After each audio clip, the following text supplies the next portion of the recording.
여당의 거부권 행사 건의에 이복형 금감원장이 직을 걸고 반대한다며 이례적으로 반기를 들었던 상법 개정안이 일단 정부로 이송됐습니다. 이제 처리 시한을 2주 앞두고 여야뿐 아니라 금융당국과 경제계간의 입장도 엇갈리고 있는데요. 어떤 법이길래 이렇게 논란이 되는 건지 산업부 유혜림 기자와 따져보겠습니다. 네, 유 기자, 상법 개정안 어떤 내용인지부터 살펴볼까요? 네, 내용은 크게 두 가지입니다. 먼저 기업이사의 충실 의무 대상을 기존 회사에서 회사 및 주주로 넓히고 총주주의 이익을 보호하고 전체 주주의 이익을 공평하게 대우해야 한다고 명시했습니다. 두 번째로 상장회사가 전자주주총회를 의무적으로 도입하게 했는데 문제가 되고 있는 건 이 첫 번째 주주와 관련된 내용입니다. 기업 이사가 이 주주의 이익을 고려한다, 좀 당연한 말로도 들리는데요. 네, 이 자체가 문제라기보다는 표현 때문인데요. 법안을 보시면 총주주, 전체 주주를 공평하게 대우하고 보호하라고 되어 있는데 구체적으로 어떤 주주에게 어떻게 충실하게 대해야 하는지 세부 내용과 기준이 나와 있지 않습니다.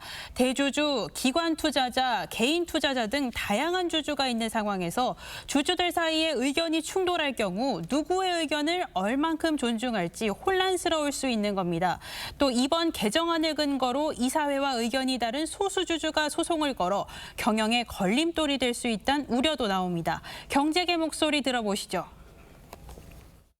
충실의 의무를 확대해 이사의 도전적인 투자 결정을 어렵게 하고 남소 등의 위험을 피하기 위해 현상 유지에만 급급한 보수적 경영에 몰두하게 할 것입니다. 그럼 이번 개정안이 꼭 필요하다는 쪽의 주장은 어떤 내용입니까? 네, 한국은행 보고서에 따르면 16개 국가 중 우리나라의 주주보호 점수는 12위, 배당과 자사주 매입 등 주주환원 점수는 16위로 최하위 수준인 것으로 나타났습니다. 실제로 많은 투자자들이 쪼개기 상장과 무리한 증자, 저조한 배당 등에 지쳐 국장 탈출은 지능순이라며 등을 돌리고 있기도 합니다. 이런 문제가 한국 증시 저평가로 이어지고 있는 만큼 기업의 이사가 주주의 이익을 보호하도록 명시하는 것이 기업 가치 제고, 밸류업에 도움이 된다는 의견입니다. 자원의 효율적 배분, 경쟁 촉진, 혁신 촉발 측면에서 긍정적으로 볼 수 있습니다.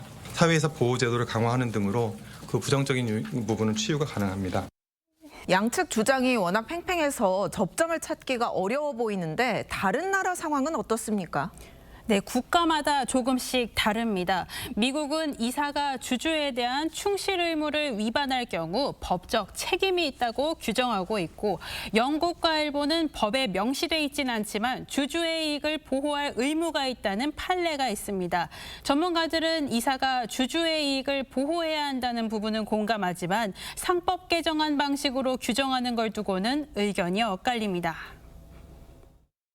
개념이 모호한 것들이 몇 가지가 있습니다. 판례를 통해서 정립될 수밖에 없다는 점에서 보면 재계 측에서 우려하는 점, 토가 늘어날 것이다. 그 점에 대해서 충분히 이해되는 부분이 있다고.